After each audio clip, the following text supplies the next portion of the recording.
अऊज़ु बिल्लाहि मिनश शैतानिर रजीम। बिस्मिल्लाहिर रहमानिर रहीम। अस्सलामु अलैकुम वरहमतुल्लाहि वबरकातुहू। मैं उम्मीद करती हूँ कि आप सब खैर व आफियत से होंगे। मेरी दुआ है कि अल्लाह पाक आप सबको खैर व आफियत से रखें, आमीन। नाजरीन, आज का सवाल ये है कि अगर मर्द कुव्वत में कमजोर हो तो क्या ऐसी सूरत में वो मर्द अपनी बीवी को हाथ से या जबान के जरिए फारिग कर सकता है या नहीं कर सकता। पहली बात तो ये समझ लीजिए कि अल्लाह पाक ने निकाही ताल्लुक को पाक रखने के लिए आप सल्लल्लाहु अलैहि वसल्लम को नमूना बनाकर भेजा।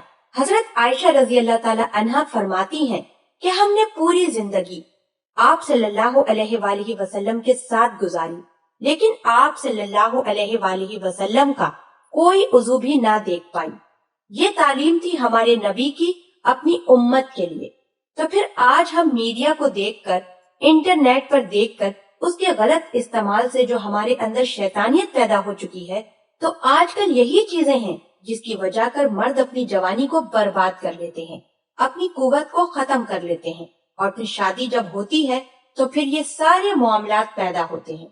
बीवी में चिड़चिड़ापन, बीवी का नफरत अंगेज रवैया, बीवी का दूर होना, बीवी का जुदा होना, तलाकें होना, घरों का बर्बाद होना, ये सारी चीजें तब पैदा हुआ करती हैं।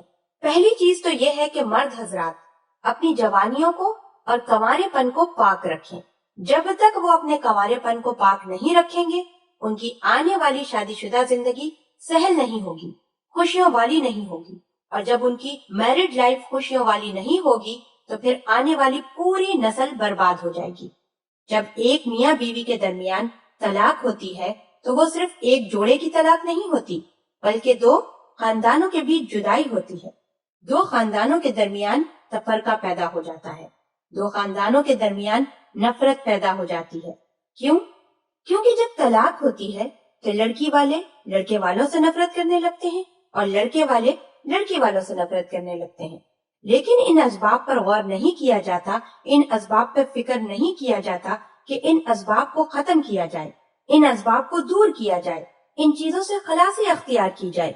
रही बात यह कि एक मर्द अपनी बीवी से यह मुआमला कर सकता है या नहीं, तो जैसा कि मैंने पहले ही ये कहा है कि अल्लाह पाक ने निकाह को एक पाक ताल्लुक बनाया है, लिहाजा उस निकाह को पाक ही रखा जाए। वैसे निकाह जब दो लोगों के दरमियान मुनक्किद हो चुका हो तो अब चाहे बीवी शौहर के सामने बरहना हालत में आए या कपड़े पहन कर आए, मतलब जिस तरह का मामला रखे उसे गुनाह नहीं मिलेगा।